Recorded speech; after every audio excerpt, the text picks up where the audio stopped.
Are you doing everything right for your health, eating better, trying to stay active, and yet still worried about diseases like cancer as you get older? What if I told you that one of the most powerful anti-cancer strategies doesn't start with a drug, but with what you do or don't do in the first few hours of your morning?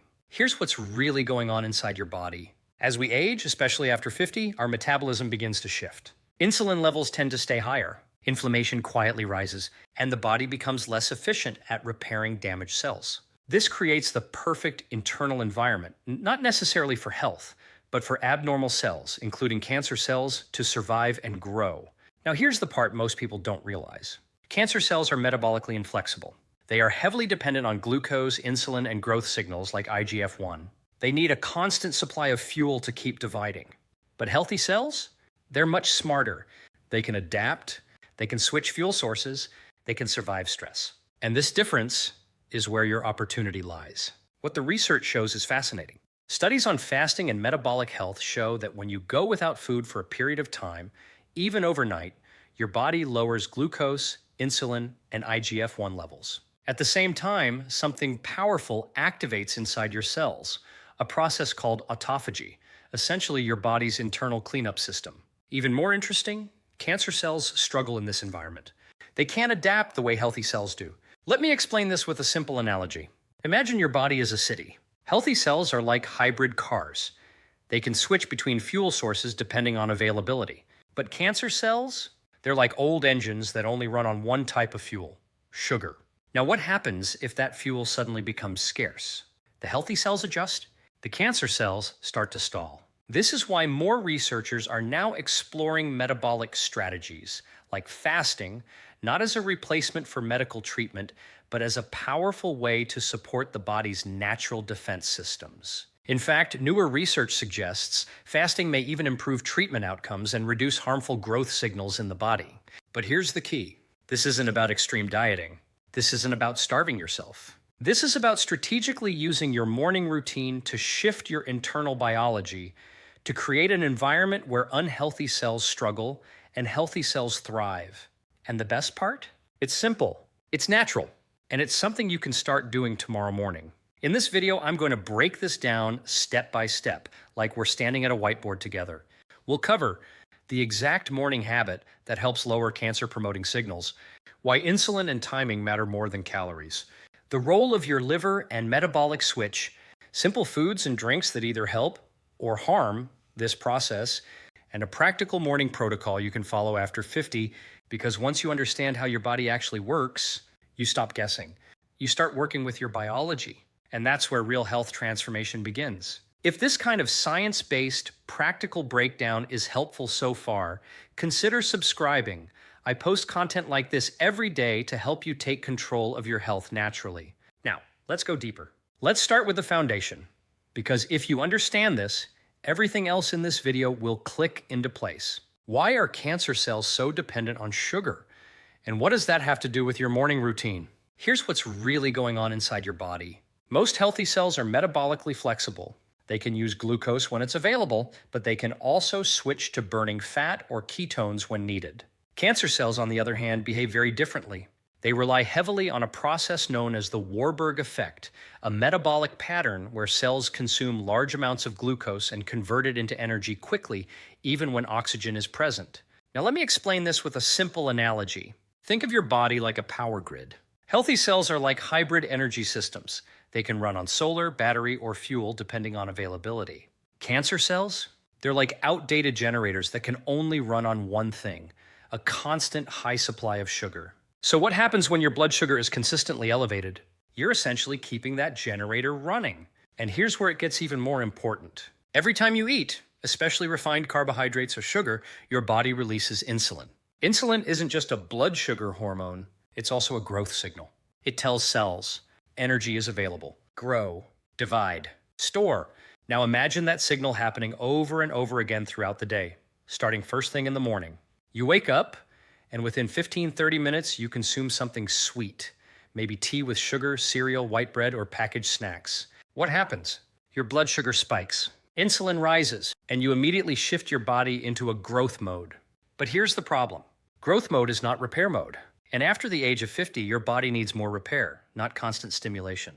What the research shows is that elevated insulin and glucose levels over time are associated with increased cellular stress, inflammation, and abnormal cell signaling. This doesn't mean sugar causes cancer directly, but it creates an environment where unhealthy cells have an advantage. Now, here's the key shift most people never make. Instead of asking, "What should I eat first in the morning?" a better question is, "Should I be eating at all and right away?" Because the moment you eat, you interrupt a very important metabolic state that your body naturally enters overnight. That state is lower insulin, lower glucose, and increased fat burning. And that's exactly the environment where cancer cells struggle to thrive. So your morning becomes a metabolic decision point. You either fuel the system immediately, raising insulin and feeding that growth signal, or extend the natural fasting window, keeping insulin low and allowing your body to continue repairing itself. And here's where it becomes practical. A simple strategy is to delay your first meal by even 1 to 2 hours after waking. During that time, you allow your body to stay in a low insulin state. You give your metabolism time to stabilize. And you reduce the constant fuel supply that abnormal cells depend on. Even something as small as this, repeated daily, can shift your internal environment over time. If this is helpful so far, consider subscribing. I post content like this every day to help you understand how your body really works so you can make smarter health decisions. Because once you see food not just as calories, but as information, signals that tell your body what to do, everything changes. Next, we're going to build on this idea and talk about something even more powerful that happens when you don't eat in the morning, a process your body uses to literally clean out damaged cells. It's called autophagy. And most people are accidentally shutting it off every single day.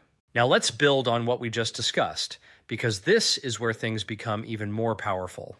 We've talked about lowering glucose and insulin, but what actually happens inside your cells when you don't eat in the morning? Here's what's really going on inside your body. When you extend your overnight fast, even by a few hours, your body activates a deeply intelligent built-in repair system called autophagy. Autophagy literally means self-eating. But don't let the name confuse you. This isn't your body harming itself, it's your body cleaning itself. Let me explain this with a simple analogy. Think of your cells like a house. Over time, things start to accumulate. Broken furniture, damaged appliances, waste that's no longer useful. If you never clean the house, what happens? Clutter builds up, systems stop working efficiently, and eventually problems begin to spread. Autophagy is your body's cleaning crew. It goes in, identifies damaged proteins, dysfunctional components, even potentially harmful cells, and breaks them down so they can be recycled or removed. Now here's the key. This process doesn't happen when you're constantly eating. In fact, it's largely suppressed by insulin. So every time you eat, especially early in the morning, you send a signal that says, stop cleaning, start storing. But when you stay in a fasted state, insulin stays low, glucagon rises, and your body shifts into repair mode. What the research shows is that autophagy plays a critical role in cellular health, aging, and disease prevention, including helping the body manage abnormal or damaged cells before they become a bigger problem. This becomes even more important after the age of 50, because as we age, the efficiency of this cleanup system naturally declines. So if you're constantly interrupting it with early eating, you're essentially reducing your body's ability to maintain itself. Now here's where most people unknowingly work against their biology. They wake up, and within minutes they consume something, even if it's small. A biscuit with tea, a sugary drink, even certain healthy snacks. And that's enough to spike insulin and switch off autophagy. So the question becomes, how do you support this natural repair system instead of shutting it down? Here's a simple practical protocol you can start using. When you wake up, avoid calories for at least 60 to 90 minutes. During that time, you can hydrate. Water is essential. You can also have black coffee or plain tea without sugar or milk, as these have minimal impact on insulin for most people. Light movement helps as well. A short walk, gentle stretching, or even just getting sunlight exposure, all of these support metabolic balance without disrupting the fasted state. Now, this doesn't need to be extreme. You're not trying to fast all day. You're simply extending what your body is already doing naturally overnight. Think of it as protecting your body's repair window. And over time, this creates a very different internal environment. Less inflammation, better metabolic flexibility, more efficient cellular cleanup, and importantly, less opportunity for damaged or abnormal cells to accumulate. In other words, you're not starving yourself. You're creating conditions where your body becomes more selective more efficient, and more resilient. Next, we're going to go one layer deeper, because it's not just about insulin. There's another powerful growth signal in your body that's influenced by your morning routine. It's called IGF-1. And understanding this could completely change how you think about protein, meal timing, and aging after 50. Now let's go one layer deeper, because this is where many people unintentionally work against their long-term health, even when they think they're doing the right thing. We've talked about insulin, but there's another powerful growth signal in your body that deserves your attention. It's called IGF-1, insulin-like growth factor 1. Here's what's really going on inside your body. IGF-1 is a hormone that plays a key role in growth, tissue repair, and muscle maintenance. In your younger years, this is incredibly beneficial. It helps you build, recover, adapt. But after the age of 50, the conversation changes. Because while growth is important, uncontrolled growth is not. Let me explain this with a simple analogy. Think of insulin and IGF-1 like fertilizer in a garden. In the right amount, at the right time, they help healthy plants grow strong. But if you constantly flood the garden with fertilizer, you don't just grow healthy plants, you also encourage weeds. And in this analogy, those weeds can represent abnormal or potentially harmful cells. Now here's where it becomes important. Both insulin and IGF-1 are highly influenced by when and how often you eat, especially in the morning. If you wake up and immediately consume a meal, particularly one high in refined carbohydrates or even excessive protein, you stimulate both insulin and IGF-1 early in the day. That sends a very clear message to your body. Stay in growth mode. But remember what we discussed earlier. After 50, your body benefits from spending more time in repair mode, not constant growth mode. What the research shows is that persistently elevated IGF-1 levels have been associated with increased cellular proliferation and reduced apoptosis, which is your body's ability to remove damaged cells. In simpler terms, higher IGF-1 over time may reduce your body's ability to take out the trash. Now, this doesn't mean IGF-1 is bad. It means timing matters. So how do you work with this system instead of against it?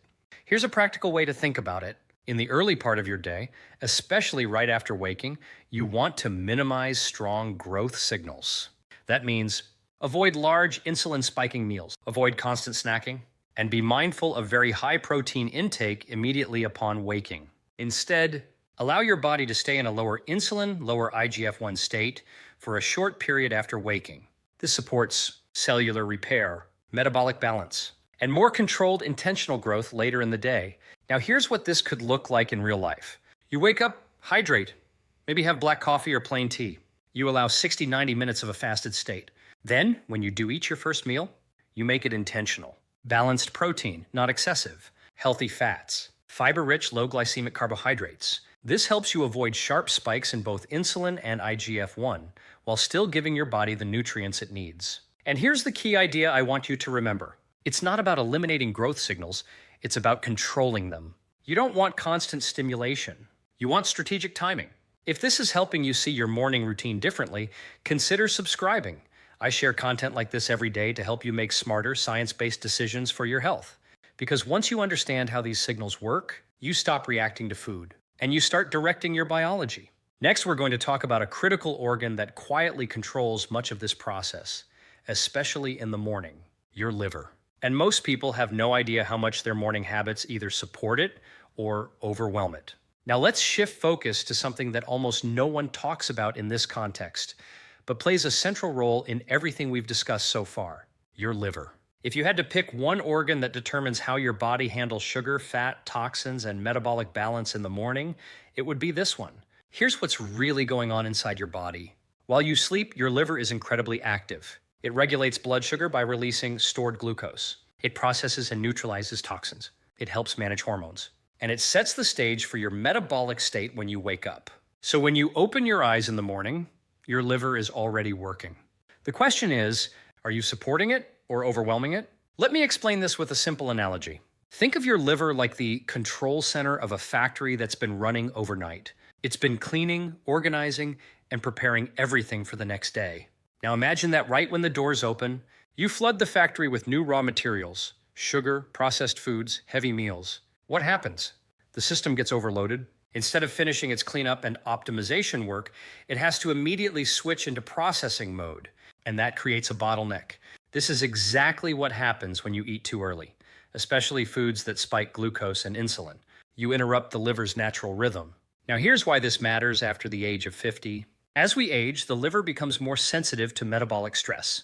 There's often reduced insulin sensitivity, increased fat accumulation in the liver, slower detoxification processes. This is why conditions like fatty liver and metabolic syndrome become more common with age. And these conditions don't just affect digestion, they directly influence inflammation, hormone balance, and cellular health, all of which are connected to long-term disease risk. What the research shows is that improving liver function and reducing insulin load can significantly enhance metabolic flexibility and reduce internal stress signals in the body. So how do you support your liver in a practical way, especially in the morning? Let's make this simple and actionable. First, give your liver time to complete its overnight work. This goes back to what we discussed earlier. Delaying your first meal by even 60-90 minutes allows your liver to stabilize blood sugar and finish its regulatory processes. Second, hydrate early. Water supports circulation, helps flush metabolic byproducts, and assists liver function. Even mild dehydration can slow down these processes. Third, avoid early sugar intake. Sweet tea, juices, processed snacks. These immediately increase the liver's workload and push your body into storage mode instead of balance. Fourth, use light movement as a signal. A short walk in the morning helps your body utilize circulating glucose without requiring a large insulin response. It's a gentle way to support metabolic flow. Fifth, be mindful of what you introduce first. When you do eat, think of it as setting the tone for your liver. Whole foods, balanced nutrients, minimal processing. Now here's the key idea I want you to take from this section. Your morning is not just about energy, it's about metabolic direction. You're either helping your body stay balanced and efficient, or you're pushing it into a reactive state from the very beginning of the day. And the liver sits right at the center of that decision. Next, we're going to uncover one of the most common and damaging mistakes people make within the first 30 minutes of waking up.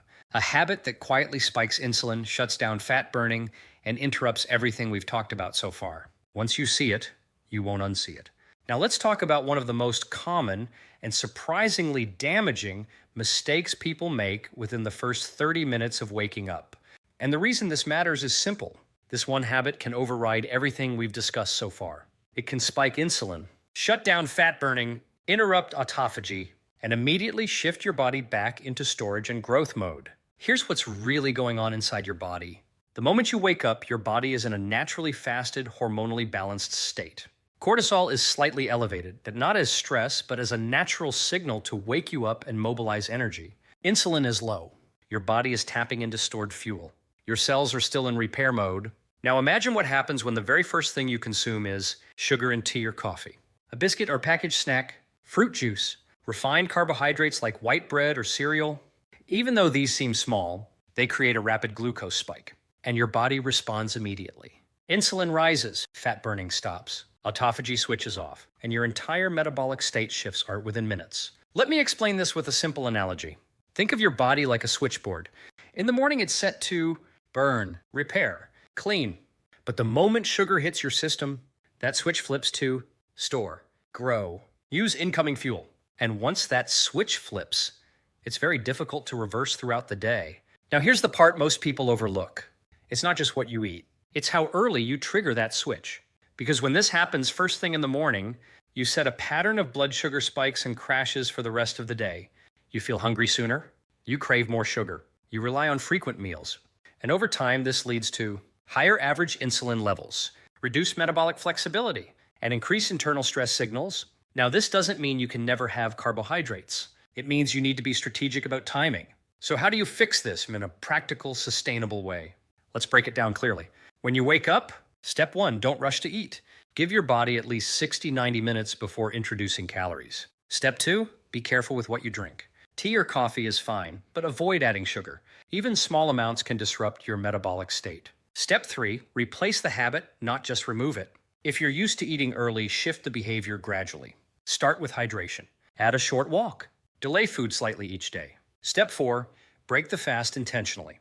When you do eat, avoid starting with high glycemic foods. Instead, prioritize protein in moderate amounts, healthy fats, fiber-rich foods. This helps stabilize your blood sugar and prevents a sharp insulin spike. Now here's the key principle I want you to remember. Your first input of the day sets your metabolic trajectory. not just for hours, but often for the entire day. So instead of asking, what's a healthy breakfast? Start asking, what's the right timing and signal for my body right now? Because once you understand that, you move from reacting to directing your physiology. Next, we're going to bring everything together into a simple, structured morning protocol you can actually follow. No extremes, no confusion. Just a clear system you can repeat daily to support your metabolism, your energy, and your long-term health. Now let's bring everything together into something practical, something you can actually follow starting tomorrow morning, because information is only useful and if you can apply it. So think of this as your simple science-based morning protocol after 50, designed to support metabolic balance, reduce unnecessary growth signals, and create an internal environment where your body can repair, regulate, and protect itself more effectively. Let's walk through it step by step, like we're mapping it out on a whiteboard. First, when you wake up, do nothing, metabolically speaking. In other words, don't rush to eat. Your body is already in a fasted state. Insulin is low. Fat burning is active. Cellular repair is still ongoing. Your job is not to interrupt that process. Your job is to extend it gently and intentionally. So instead of reaching for food, start with hydration. A glass of water, simple but powerful. After 6-8 hours of sleep, your body is naturally dehydrated. Rehydrating helps circulation, supports liver function, and assists in clearing metabolic byproducts. You can add a pinch of salt or a squeeze of lemon if you prefer, but keep it simple. Second, use light movement as a metabolic signal. This doesn't mean intense exercise, it means gentle activation. A 10-20 minute walk, stretching, even just standing in natural sunlight. What this does is help your body utilize circulating glucose without needing a strong insulin response. It supports metabolic flow without shutting down the fasted state. Third, be strategic with caffeine. If you drink tea or coffee, this is the time. But keep it clean. No sugar. No sweetened creamers. Black coffee or plain tea has minimal impact on insulin for most people and can even enhance fat mobilization in the short term. But remember, this is not a substitute for food. It's simply a tool. Fourth, delay your first meal by 60 to 90 minutes or longer if it feels natural. This is where you allow autophagy to continue, where insulin stays low, where your body finishes its internal cleanup. And this doesn't need to be forced. Some days it might be 60 minutes, other days 2-3 hours. The goal is consistency, not perfection. Fifth, when you break your fast, do it intentionally. This is critical because your first meal sets the tone for the rest of your day. Instead of starting with high sugar or refined foods, build your meal around moderate protein, not excessive. Healthy fats like eggs, nuts, olive oil, fiber-rich carbohydrates, vegetables, whole foods. This combination helps stabilize blood sugar, prevent sharp insulin spikes, and maintain steady energy. Let me give you a simple example. Instead of tea with sugar and biscuits, you might have eggs with vegetables, a handful of nuts, or a balanced whole food meal. Now here's the key idea that ties all of this together. You are not trying to do more, you are trying to interrupt less. Less constant stimulation, less unnecessary insulin spikes, less metabolic chaos. And when you do that, your body naturally shifts toward better energy, improved metabolic flexibility, more efficient cellular repair. Over time, these small, repeated actions create a very different internal environment. One that supports resilience, not just survival. And that's the real goal here.